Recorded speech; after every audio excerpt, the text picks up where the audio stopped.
महापालिकेत लवकरच 10 स्वीकृत नगरसेवकांची नियुक्ती होणार असून त्यासाठी प्रमुख राजकीय पक्षांनी आपल्या उमेदवारांची नावे महापालिका प्रशासनाकडे सादर केली आहेत।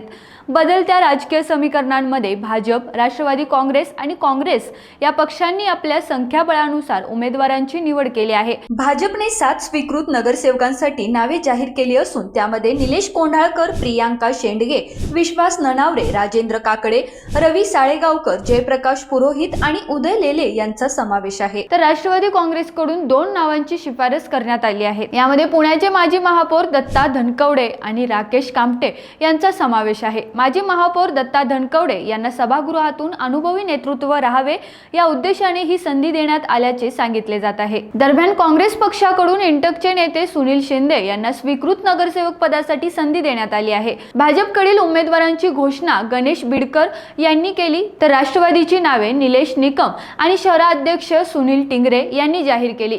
काँग्रेसकडून शहराध्यक्ष अरविंद शिंदे आणि गटनेते चंदूशेठ कदम यांनी उमेदवारांचे नाव जाहीर केले।